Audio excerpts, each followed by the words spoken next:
what is lithium? A mood stabilizer. Hyponatremia क्या होता है? So this has to be kept in mind.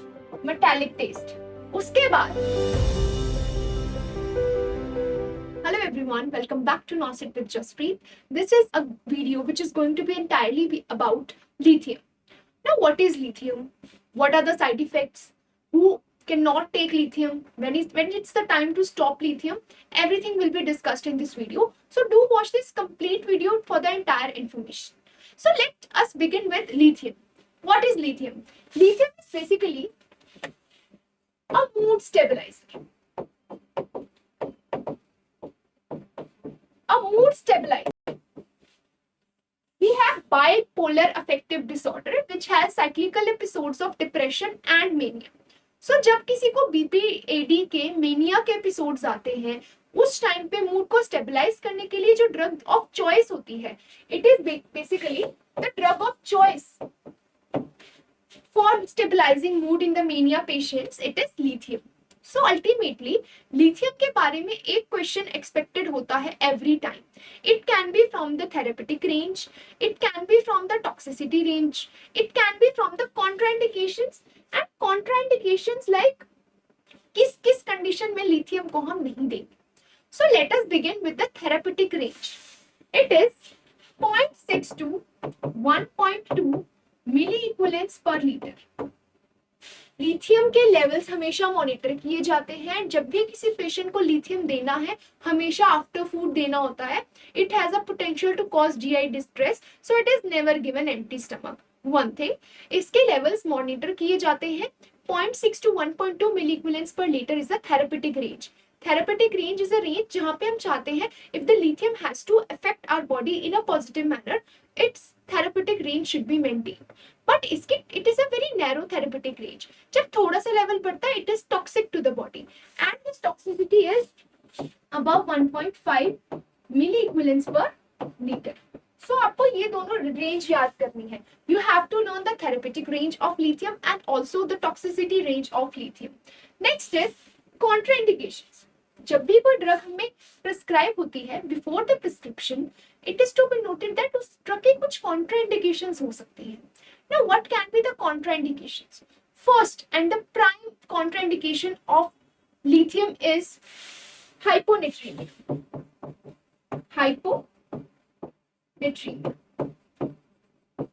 Hyponatraemia क्या होता है? When the sodium levels in the body is less than 135 milliequivalents per liter, it is called as hyponatremia. अब hyponatremia में क्या होता है? Hyponatremia can cause toxicity of lithium. So अगर किसी पेशेंट को hyponatremia है, lithium is not prescribed. Second, dehydration. Second contraindication क्या है? It is dehydration. जब किसी की बॉडी से डिहाइड्रेशन हो रहा है किसी की बॉडी में तो लिथियम के toxicity will be there. So dehydration के क्लासिक क्या की पॉइंट्स आ सकते हैं किसी क्वेश्चन में? A patient has continuous vomiting, a patient has continuous diarrhoea, so ultimately that patient is at a risk of dehydration. तो dehydration वाले client को तो हम लिथियम नहीं दे रहे हैं क्योंकि जब किसी को डिहाइड्रेशन होगा, वाटर लॉस होगा तो सोडियम का इम्बैलेंस तो होगा ही. सो अल्टीमेटली दो प्राइम कॉन्ट्राइंडिकेशंस क्या होती हैं? Hyponatremia and dehydration. तीसरी कॉन्ट्राइंडिकेशन हमारे पास आती है pregnancy. It is not indicated for the females who are pregnant और ब्रेस्ट फीडिंग. नेक्स्ट, कुछ ड्रग्स होती हैं, अगर कोई क्लाइंट इन ड्रग्स पे है then lithium is contraindicated for those clients. First is diuretics. Diuretics कौन सी ड्रग्स होती हैं? जैसे हमारे पास लैसिक्स होता है. Lasix is frusemide. So ultimately diuretics क्या कर रही है? हमारे यूरिन आउटपुट को इंक्रीज कर रही है. सो increasing the risk of dehydration. So if a client has dehydration, सबसे पहले एक पेशेंट को डायूरेटिक्स दी. डायूरेटिक्स क्या करेंगे? They will increase the urine output and they will make the client land up into the dehydration. Ultimately फिर से lithium toxicity की risk increase हो जाएगी. सो अगर किसी पेशेंट को लिथियम देना है तो वो पेशेंट डायरेटिक्स पे नहीं होना चाहिए, क्योंकि diuretics cause dehydration and dehydration leads to lithium toxicity. So this has to be kept in mind. Next is anticholinergics. Anticholinergics वो ड्रग्स होती हैं जो सिक्रीशंस को ड्राई अप करते हैं. What are the classical examples of anticholinergics? For anticholinergics, we have atropine sulfate, glycopyrrolate. जो ये drugs होती है ना anticholinergics, they are drying up the secretions of the body. Ultimately वो सिक्रीशंस को ड्राई अप कर रही है, तो फिर से डिहाइड्रेशन ही कॉज कर रही है एंड उससे भी लिथियम टॉक्सिसिटी की रिस्क इंक्रीज होती है. That is the reason we are not going to give lithium to the patients who are on the anticholinergics. NSAIDs पे भी जो patients होते हैं उनके लिए contraindication होती है except for the PCN जो acetaminophen होती है. except that drug her NSAID के केस में lithium is contraindicated. अब इसके side effects आते हैं.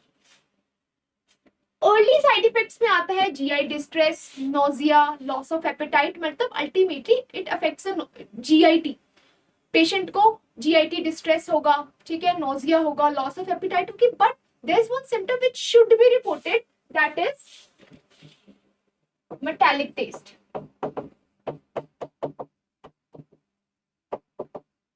Metallic taste of the mouth. उसमें क्या होता है? It is the symptom which should be reported immediately with no delay. उसके बाद आते हैं late side effects. We have confusion, we have ataxia, we have tinnitus and insomnia. So Jin patients को insomnia होता है, इन केसेस में भी we don't like prefer the patient to get lithium. ठीक है. अब अल्टीमेटली जब कोई पेशेंट लिथियम थेरेपी पे जाता है, उसको कुछ एजुकेट करते हैं. First is there should be a good water intake. We have to educate the client about optimum hydration. Hydration के बारे में ऑप्टिमम मैनेजमेंट करना है. Avoid strenuous exercise. जो क्लाइंट्स लिथियम थेरेपी पे होते हैं, they should not go to gym, they should not go in a place where they have a lot of sweating, perspiration, and they should avoid any kind of strenuous activity. क्योंकि जब sweating होगी, dehydration होगी, dehydration से इसके toxicity की risk increase हो जाएगी. So educate the patient to have optimum hydration for at least 3 liters per day and avoid any kind of strenuous exercises. उसके बाद इसके बहुत ज्यादा GIT side effects हैं. That is the reason it should not be given empty, not given empty stomach. And report and we have to educate कि अगर आपको tremors आने लग गए हैं, you have ataxia, you are feeling confused, you have a metallic taste in mouth, you are having loss of appetite, इन सब side effects के बारे में पेशेंट को एजुकेट करना है, ताकि उस पेशेंट को वो आए तो लिथियम के लेवल्स की टॉक्सिसिटी की रेंज चेक करके लिथियम को स्टॉप किया जाए. Ultimately because if a patient has lithium toxicity, the drug has to be discontinued for a while till the levels are normal. So this is everything you need to know. You need to know the therapeutic range of lithium. You should know the toxic range of lithium, the side effects of lithium, the contraindications, and the relation of sodium and dehydration with the lithium toxicity. Once you are able to clear the concepts and get these keywords clear, every question on the lithium can be solved. I hope this video was informational. To subscribe for more.